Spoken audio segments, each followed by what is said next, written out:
అది చూసిన సాగర్ వెంటనే దగ్గరికి వెళ్ళి, ఏమైంది శ్రావ్య, ఎందుకు ఏడుస్తున్నావ్ అని అడుగుతూ పైకి లేపడానికి ట్రై చేశాడు. కాని కాలు విపరీతమైన నొప్పి పెట్టడంతో తట్టుకోలేకపోయిన శ్రావ్య, దయచేసి నా కోసం ఆగకుండా మీరందరూ పారిపోండి సాగర్, పులి దగ్గరికి వచ్చేస్తుంది అని ఏడుస్తూనే హెచ్చరించింది.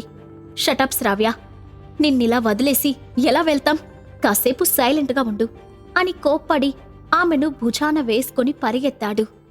అతని చర్యకి శ్రావ్య కళ్ళ నుండి కన్నీళ్లు జలజలా రాలాయి. ఆ క్షణం ఆమె మనసులో సాగర్ మీద ఏదో తెలియని ఫీలింగ్ కలిగింది. దాంతో సాగర్ వైపు ఆరాధనగా చూస్తూ ఉండిపోయింది.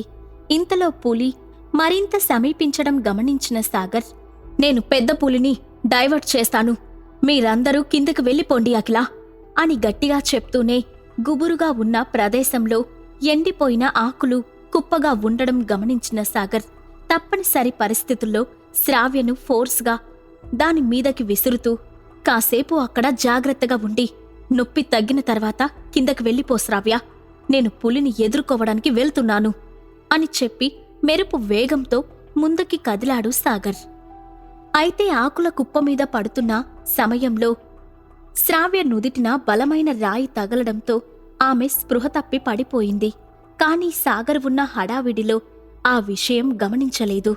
పులికి ఎదురెళ్తున్న సాగర్ని చూసిన అఖిల కంగారుగా వెనక్కి రాబోతుంటే అతని బలం గురించి తెలిసిన ఆఫీసర్ జ్యోతి ఆమె చెయ్యి పట్టుకొని ఆపి, నీ భర్త సేఫ్గా కిందకి వస్తాడు, ఇప్పుడు నువ్వు వెనక్కి వెళ్తే అనవసరంగా తనకి ప్రాబ్లం క్రియేట్ చేసినట్టుంటుంది, దయచేసి నాతో పాటు కిందకి రా అని సర్ది చెప్పి కిందకి తీసుకువెళ్ళింది. దాదాపుగా పులికి దగ్గరగా వెళ్లిన సాగర్కి నేలమీద కత్తి కనిపించడంతో గబుక్కున అందుకొని ఆవేశంగా దాడి చేశాడు. ఆ సమయంలో అతని శరీరం నుండి ఒక పవర్ఫుల్ ఎనర్జీ బయటకు వెలువడి ఆ ప్రదేశమంతా కాంతితో నిండిపోయింది. కాసేపటికి స్పృహ వచ్చిన శ్రావ్యకి కనుచూపు మెరలో ఎవరూ కనిపించకపోవడంతో ఒక పక్క భయపడుతూనే కుంటుకుంటూ కిందకు వెళ్ళింది. ఆమెను చూసిన అఖిల పరుగున దగ్గరికి వచ్చి, నువ్వు బానే ఉన్నావు కదా శ్రావ్య, నీకు ఎక్కడ గాయాలవ్వలేదు కదా, నువ్వొక్కదానివే వచ్చావేంటి, సాగర్ ఎక్కడున్నాడు అని కళ్ళతోనే ఆమె వెనుక వెతుకుతూ కంగారుగా అడిగింది. అదేంటి నన్నడుగుతున్నావ్, సాగర్ మీతో రాలేదా, నన్ను విసిరినప్పుడు నేను కళ్ళు తిరిగి పడిపోయాను, స్పృహ వచ్చేసరికి ఎవరూ కనిపించకపోతే నెమ్మదిగా వచ్చాను, అసలు సాగర్ పైన కనిపించక కిందకి రాక ఏమైనట్టు అని ఆందోళనగా అడిగింది శ్రావ్య. దాంతో అఖిలకు ఒక్కసారిగా కంగారు పెరిగిపోవడంతో వేగంగా కొండవైపుకి పరిగెత్తింది. అది గమనించిన స్వరూప్ వేగంగా ఆమెను ఆపి, ఏం చేస్తున్నావు అఖిల, నీకేమైనా పిచ్చి పట్టిందా, ఇంత పెద్ద ప్రమాదం తప్పిన తర్వాత మళ్ళీ పైకి వెళ్తున్నావంటే నీకు మతిస్థిమితం తప్పిందేమో అనిపిస్తుంది అని కోపంగా చెప్పాడు. ఆ మాటకి అతని వైపు సూటిగా చూస్తూ, అక్కడ ప్రమాదంలో ఉంది నా భర్త, తనను ఒంటరిగా వదిలేసి ఇక్కడ చెక్కభజన చేయమంటావా, ఎథిక్స్ మోరల్స్ నీకు లేకపోయినా నాకున్నాయి, సాగర్ కోసం నేను కొండ మీదకి వెళ్లి తీరుతాను, నన్ను ఆపితే మాత్రం మర్యాదగా ఉండదు అని వార్నింగ్ టోన్లో చెప్పింది అఖిల. ఆమె మాటలకు స్వరూప్ నిర్ఘాంతపోతే పరిస్థితి అర్థమైన జ్యోతి, నువ్వు ఒంటరిగా వెళ్ళొద్దఖిల, నీకు తోడుగా నేను వస్తాను అని ముందుకు కదిలింది. ఆ మాటకి వెంటనే రియాక్ట్ అయిన రాజీవ్, కోరి ప్రమాదంలోకి వెళ్తున్నావ్, నీకేమైనా మెంటలా జ్యోతి, నువ్వక్కడికి వెళ్లడానికి వీల్లేదు అని అడ్డుగా నిలబడ్డాడు. ఒక బాధ్యత గల పోలీస్ ఆఫీసర్గా ప్రమాదంలో ఉన్న వ్యక్తిని కాపాడటం నా ధర్మం, నేను నా కర్తవ్యం నిర్వర్తిస్తున్నాను, మర్యాదగా అడ్డులేగు అని అతని కళ్ళలోకి సూటిగా చూసింది జ్యోతి. ఆమె చూపుకి తడబడుతూనే, నువ్వు చేస్తుంది చాలా తప్పు జ్యోతి, దయచేసి నా మాట విను అని కన్విన్స్ చెయ్యాలని చూశాడు రాజీవ్. ఇక అతనితో వాదించలేక విసురుగా పక్కకు నెట్టి అఖిలతో కలిసి ముందుకు కదిలింది జ్యోతి. అదంతా చూసిన శ్రావ్య, ఆగండి అఖిల, అసలు ఇదంతా నా వల్లే జరిగింది కాబట్టి సాగర్ను వెతకడానికి నేను కూడా మీతో వస్తాను అని ముందుకు కదిలింది. ఆమెను ఆపడానికి ప్రయత్నించిన శ్రవణ్ను కోపంగా చూసింది. దాంతో భయపడిన శ్రవణ్, సరే నేను మాత్రం ఇక్కడుండి చేసేదేముంది, మీతోనే వస్తాను అని అక్కతో జత కలిశాడు. సాగర్ శరీరం నుండి వచ్చిన కాంతి తట్టుకోలేక విసురుగా తల ఊపుతూ వెనక్కి తగ్గింది పులి.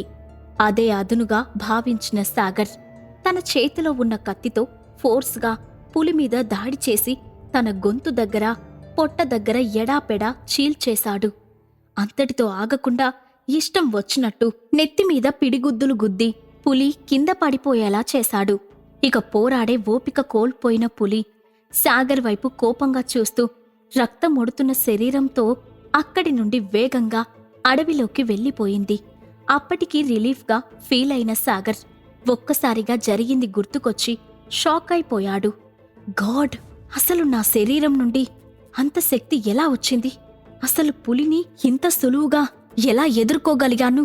ఇదంతా నేను వేసుకున్న పిల్స్ ఎఫెక్టా అని ఆశ్చర్యంగా అనుకుంటున్న సమయంలోనే అకస్మాత్తుగా కొండ చిలువ అతని మీద దాడి చేసింది. అతి కష్టంగా దానితో పోరాడిన సాగర్ ఆఖరికి పవర్ ట్రైనింగ్ ఆర్ట్ బుక్లో చదివిన మెథడ్స్ యూజ్ చేసి కొండ చిలువ మెడలు వంచి లొంగదీసుకుని చంపేశాడు. ఆ ప్రాసెస్లో అతని శరీరమంతా రక్తంతో తడిచిపోయింది. ఏకకాలంలో పులి, కొండ చిలువ రెండింటితో ఫైట్ చెయ్యడంతో సాగర్ బాగా నీరసించిపోయాడు.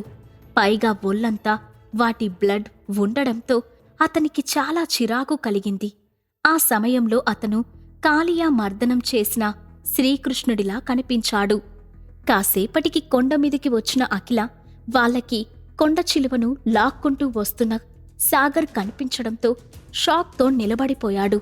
అందరి ముఖాల్లో కనిపిస్తున్న ఎక్స్ప్రెషన్స్కి లోపలే నవ్వుకున్న సాగర్, ఏంటలా చూస్తున్నారు?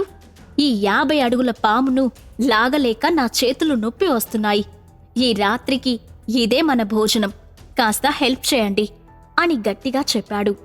ఆ మాటకి అందరూ సాగర్ వైపు వికారంగా చూస్తుంటే అఖిల మాత్రం పరుగున దగ్గరికి వెళ్లి హత్తుకొని, నువ్వు బానే ఉన్నావా? దెబ్బలేమీ తగల్లేదు కదా అని ఒళ్లంతా తడుముతూ గుక్కపెట్టి ఏడ్చింది.